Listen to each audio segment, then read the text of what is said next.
Hey everyone, happy Valentine's Day. I'm here to talk about some of the romances that I loved reading in 2015. I originally planned on doing this video at the end of last year, but that didn't happen, and I figured why not talk about it on Valentine's Day because that makes sense. So here I am.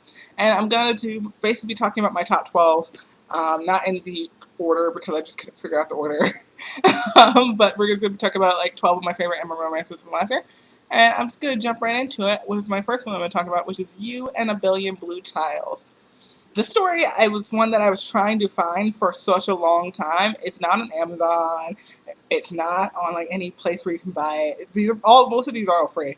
But it took me so long to find it, and if I can find the link again, I'll put a link down to it in the description box. But this is basically a cute college romance story between these two guys. The reason I wanted to read it so much was mainly because of the cover and like the blue tiles and the contrast, and which is so pretty. But I actually ended up really enjoying it as well. Really cute story, a little steamy, and a really cute flash forward. And I don't usually like flash forward epilogue things, but this one had like one that I was like completely and totally for. So definitely one that I'd recommend. After that, I'm going to talk about two stories from J Bell, Like and Subscribe and Language Lessons. Like and Subscribe is an audiobook that you can listen to on YouTube, the entire audiobook. I really like the voices in audiobook. Some people said they don't like the voice in the audiobook as much. But essentially, it's about a boy who has this huge crush on a YouTuber that he follows. It's a gay YouTuber who's very popular. But when he meets that YouTuber is not at all like he is in his videos. And the guy's disappointed, but it's cute. The story's cute. You're gonna see. You should really check it out. If you like audiobooks, you can just listen to it on YouTube. It's really easy. You plug in your headphones in your phone, listen down there, listen to it right here on YouTube. So it's really good. I'm gonna link down to it in the description below. I also read by J Bell Language Lessons last year, and Language Lessons is a interesting story. There's multiple romances in that story. The main character is a guy who kind of normally sleeps around a lot and usually doesn't have a problem getting any guy that he wants, but then he meets a guy who doesn't want him, and he kind of freaks out about it and just like, what's good? Why does this person want to be with me? Essentially, it sounds a mess because it is a little bit of a mess. Like the main character's a mess, but like his arc from the beginning of the story to the end of the story is really great, and it's just a really good story. I really like J Bell's stories. His books are a bit expensive, so I haven't read a lot of his books, but I really like his little short stories that are read by him, so I'm definitely going to keep reading more by him in the future. Next, I want to recommend something from the Real Story Safe Sex Project, and that is Just Like You by Zolen. The Real Story Safe Sex Project is a project that is created by Brent Hardinger. It is a bunch of free stories available about safe sex for gay and bisexual men, I guess. So this story particularly is about a teenager who was born with HIV. So he was born with HIV and hasn't told his current boyfriend that yet, and that's where we start off at the beginning of the story. And so he goes to him telling his boyfriend and everything that unfolds from that. And I thought the story was brilliant, and it's so extremely well done. And I need to read more things by Zolen because it was just so good. Definitely my favorite of the Real Story Safe Sex Project stories for sure. Circle by Mika Ramos, previously known as Ashton Abe. She changed her pen name recently, and recently became aware of that. But I read two things by Mika Ramos, and I have loved them both a lot. This particular story is like a dystopian world, four ruling families. Everyone votes on one of the people from this family to be the sole ruler, the larger ruler of the set. And two of the boys from this family have a secret friendship that develops into a romance. It's very Romeo and Juliet. Really great story. And it leaves itself very open-ended for a sequel at the end, and I really need that sequel to happen. That's the only thing, is that I need that sequel to happen because it sets up a very interesting plot for a second story, and I would love to read that. Giving an Inch, The Professor's Role. This is the beginning of a series that looks like it's going to turn to an MMM romance. But as the first book stands, because that's the only one that I read, I actually really enjoyed it. Surprising amount. It's sort of more on the kinkier side than things that I enjoy reading for MM romance. The main character used to have a relationship with his professor, and their relationship was more of the kink-based relationship. In this story, he meets a sales clerk who he starts a relationship with. The sales clerk is Indian, I believe, so that was interesting. We don't see enough people of color in these romances. their relationship is a lot more romance based. You can tell already. It's like general attraction, going to be something more romance based than his relationship with the professor. But I think it's supposed to be an MMM romance where all of that kind of balances out by the end of the series. And it's a long series. I may continue it, I may not, but I really did like the first book, so that's why it's on this list. Wanting by Piper Bond. This was a reread in 2015. I feel like I first read this in 2014. But Wanting is like one of my favorite romances ever. If you guys have ever watched Victoria's, there's a song at one point called Best Friend's Brother. Yeah, that song. And this book made me look up song immediately. It's about this guy named Jonah who is in love, who has the biggest crush ever on his brother's best friend, who's a little bit older than him. And this book starts off hilarious. It keeps going. It's pretty hilarious. It's a good amount of drama. It's very sweet, and I love it so much. And I think there's a sequel in existence that I can't find. And if anyone does find that sequel, you should let me know, because it was supposed to come out, but I can't find it anywhere. So I don't know if it just got delayed or what happened with the sequel, but I want that sequel.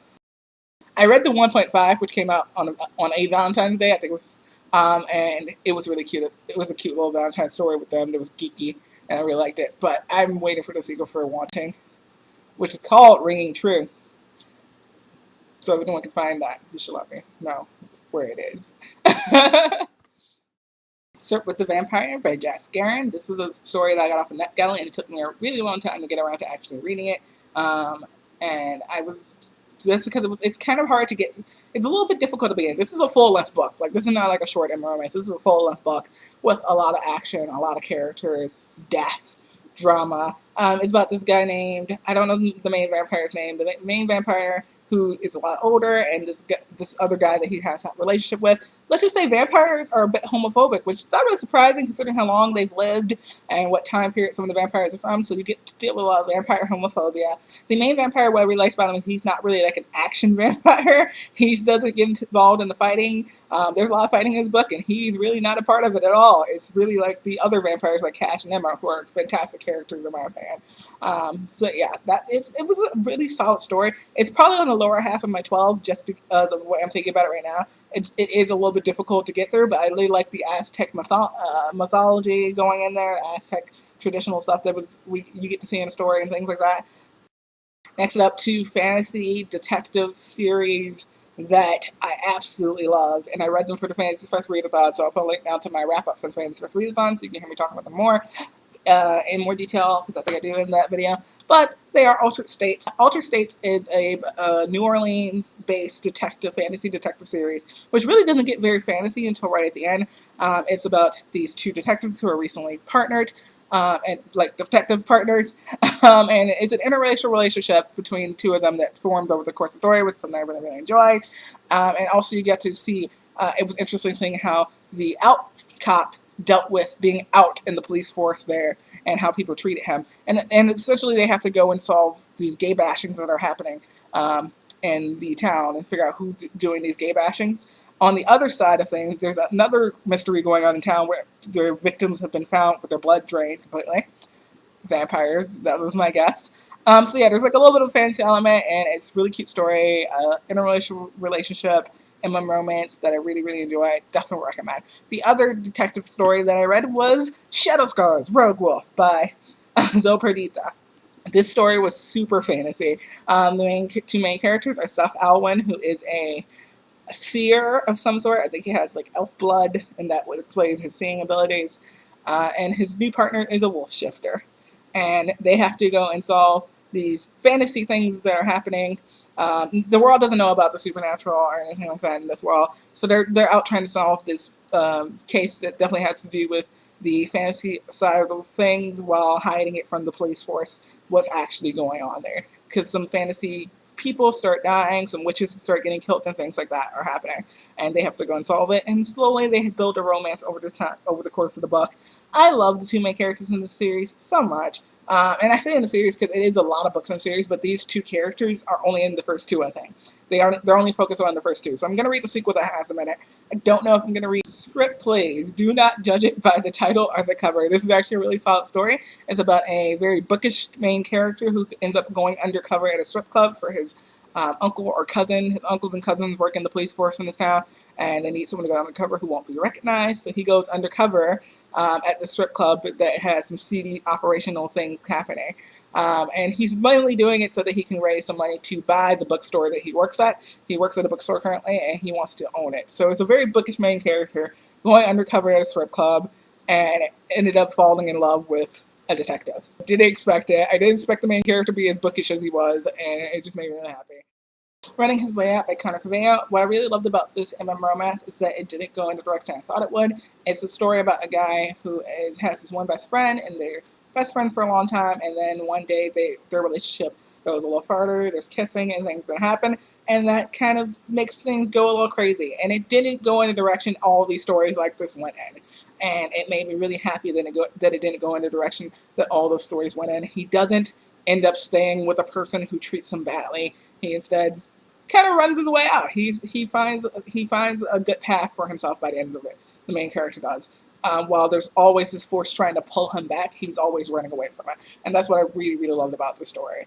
And I recommend the story so much. I thought it was just fantastic for that reason.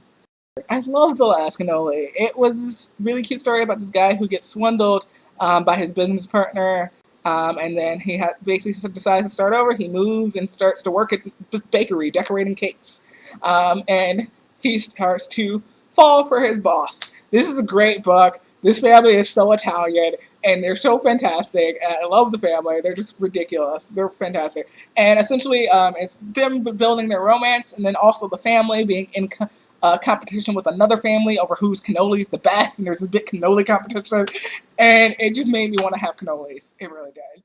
Misfits by Garrett Lee is my favorite romance that I've read. It's a three-person relationship. One of the main characters has Tourette syndrome. I really love the way that it's done in this book and the way it's portrayed in this book.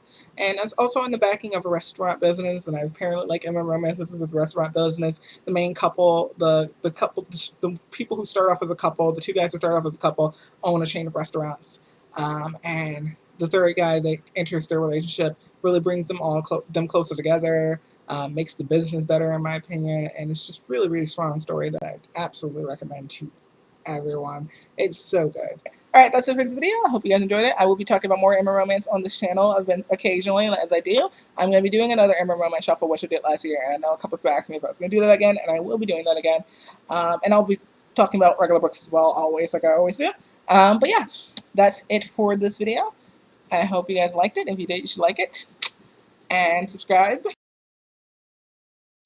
And I will see you all next time. Bye.